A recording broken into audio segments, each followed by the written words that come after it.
Early last year, when things were starting to heat up between certain countries, I got into a weird phase where I binge watched a bunch of 1980s nuclear apocalypse type films. And even though they were all quite disturbing or sad, the most terrifying one of the bunch was the 1984 BBC television film Threads. A movie that focused on not just the fear of nuclear attack, but also the effects of what would happen after if such an attack were to take place. Horror has always been subjective, and what scares one person might not scare another. Threads doesn't feature a traditional boogeyman that the viewer can be fearful of. Instead, it's humanity itself that is the ultimate monster. The movie was written by Barry Hines, a novelist and screenwriter, and directed by Mick Jackson, the director of such films as The Bodyguard and Volcano. In 1966, the BBC television film The War Game was set to make its debut, but due to its themes of the devastation of nuclear war, and because those that worked at the BBC thought it could lead to panic and people potentially taking their own lives, the film was pulled. Both the BBC and the British government thought the film was too terrifying to air. However, the film did manage to play at the National Film Theatre in London in April of 1966 through May. Why is this important to note is because this movie led to the creation of Threads. Alasdair Milne, the Director General of the BBC at the time, watched The War Game and hired on Jackson to direct a more contemporary version of the film. Jackson had already made a documentary for the BBC called A Guide to Armageddon in 1982, which asked the question of what would happen to society if a small nuclear weapon detonated within London. So he was already very familiar with the material, though Threads would end up being more of a docudrama than just a documentary. Jackson got to work meeting with tons of researchers and scientists on the subject matter, and even read through 40 to 50 textbooks complete front to back. While this was to make the film as authentic and accurate as possible, it was also so he could defend his work in case anyone tried to attack the authenticity of what he was presenting on screen, which did actually happen when government officials and some within the BBC pushed back, claiming he was over-exaggerating things or trying to cause panic. Jackson and Hines even spent some time undergoing official training for how survivors may cope with the aftermath and rebuilding of such an attack. However, all it showed the men was how disorganized everything was and that there really wasn't a plan of any kind.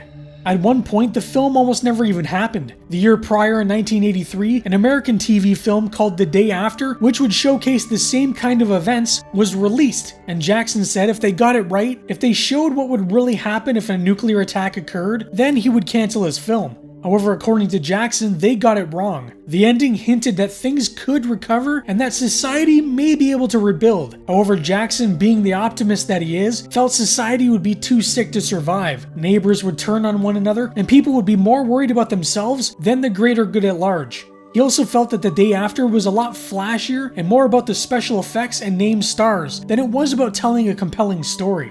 The Day After had a budget of $7 million, which could afford them some of the flashier luxuries, while Threads only had a budget of £400,000 and was ultimately shot in just 17 days. The film opens with narration over a spider spinning a web, talking about the threads of society and how everything and everyone is interconnected. Remove a part of that thread and things will start to fall apart. There will be narration throughout the film, performed by Paul Vaughan, a journalist and radio presenter who would provide narration for many documentaries for the BBC throughout the 1970s and 1990s. However, the heart of the film comes down to the young couple, Jimmy Kemp and Ruth Beckett. Though we will move around to different characters like their parents and government officials, the film is really told through these two characters, and largely through Ruth herself.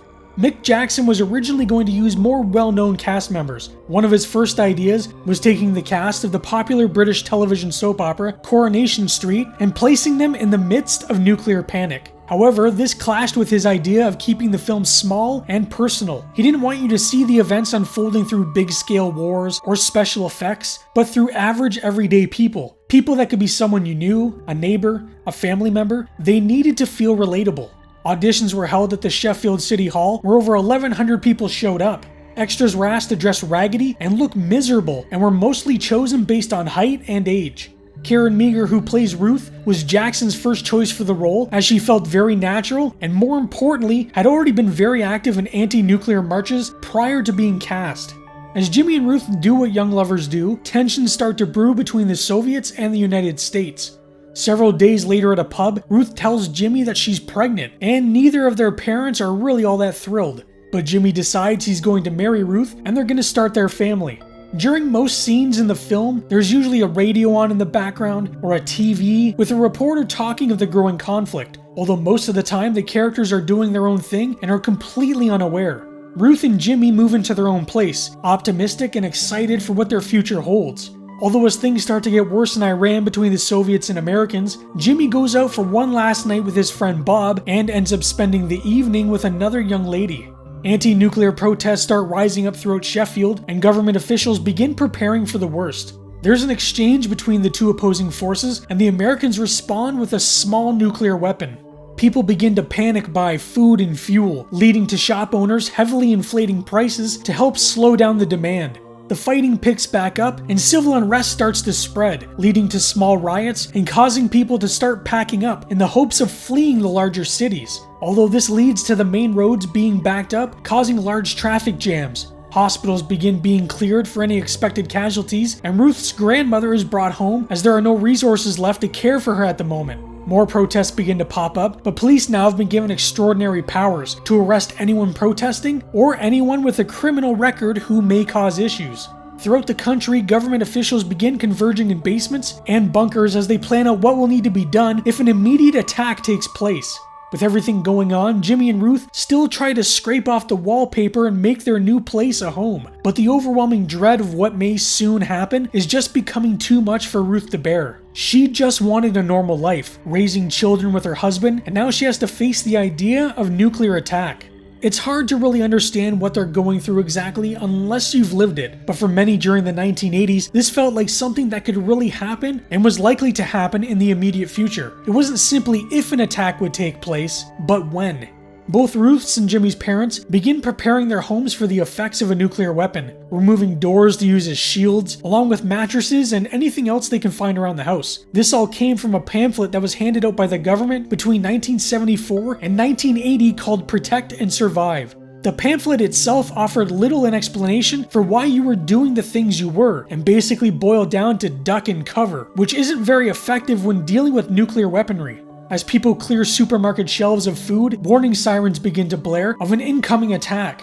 First, an explosion above the North Sea, disrupting all electrical devices. A second attack at a nearby NATO station, which sends a massive shockwave all throughout Sheffield. And as Jimmy rushes to find Ruth, a third and final bomb falls, but this one directly on Sheffield.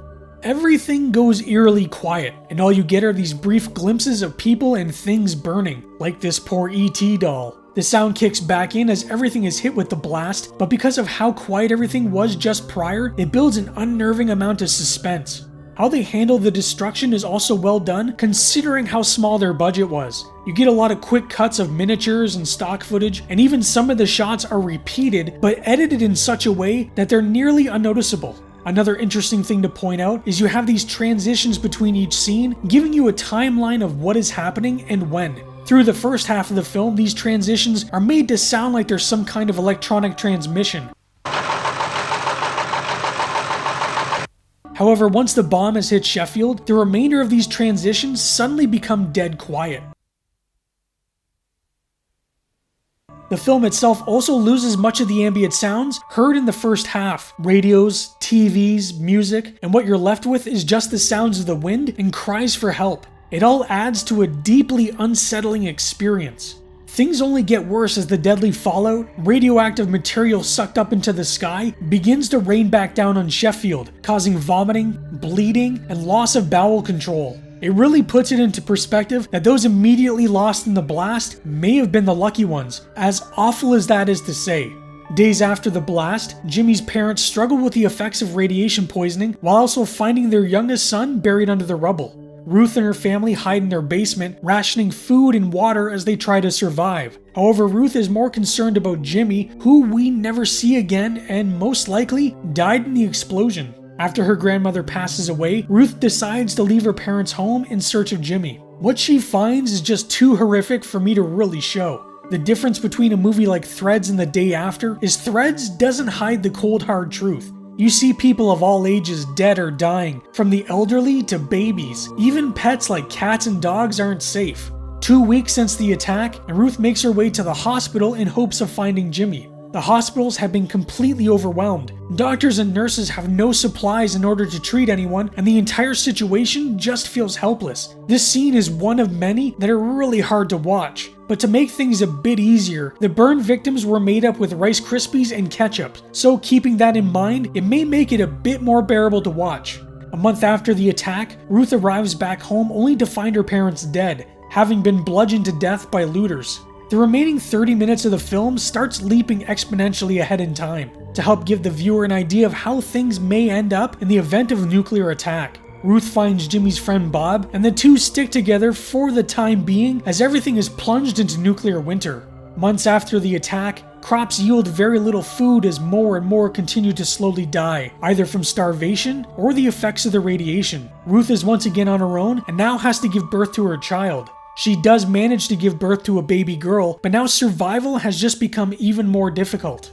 Ruth resorts to stealing grain and even selling her body for some dead rats. 10 years after the attack, and Ruth's body has given up, as her daughter Jane watches her pass away. Because of all the radiation Ruth was subjected to during her pregnancy, her daughter is intellectually disabled, only able to speak simple words, and the saddest part is she seems to have no connection to her mother. Ruth dies and Jane just simply stares at her blankly without even the slightest bit of grief. 3 more years pass by and Jane is assaulted by a boy, leaving her pregnant. As more time passes, Jane walks by a building where the song Johnny Be Good by Chuck Berry plays, the same song her parents were listening to the day she was conceived, bringing us back to a time when things seemed a lot more hopeful. Jane finds a makeshift hospital where she gives birth to a deformed, stillborn child. The movie just abruptly ends and goes dead quiet as Jane is about to scream, and it's one of the most unsettling things I've ever seen. When the film was first shown, it was done so without any commercial breaks. The occasional warning may pop up, but for the most part, the film just played straight through. Mick Jackson expected calls after the film aired because generally colleagues at the BBC would call up to offer congratulations, but here there was silence. It wasn't until later he realized that people were just stunned, taking in what they had just witnessed. It wasn't because they didn't like his work, it was just so shocking that one couldn't help but linger in their own thoughts. Reviews were largely positive during its initial release, but the film has gained a much larger appreciation over the years, even trending a few times on the previously named Twitter. Threads is a terrifying movie. You can't help but feel bad as you watch these characters who once had their whole lives ahead of them suddenly have everything taken away in an instant. One of the worst things about the film is there just isn't any hope. And I don't mean worst as in the film is bad, just the situation the film presents. You think things may take a turn for the better, but with Jane losing her baby, it basically signifies that humanity may be doomed. There's a lot I left out while talking about the movie, and I did so on purpose. I think this is a very good film, just a very disturbing one, and not disturbing in the edgelord sense like a Serbian film or The Human Centipede. As dark as the movie is, I do think people should see it. Just be warned that some of the things you will see can be quite shocking. Anyways, that's all for today, and I'm gonna go cleanse my brain with some silly dog videos. I hope you're doing well, and I'll see you in the next video.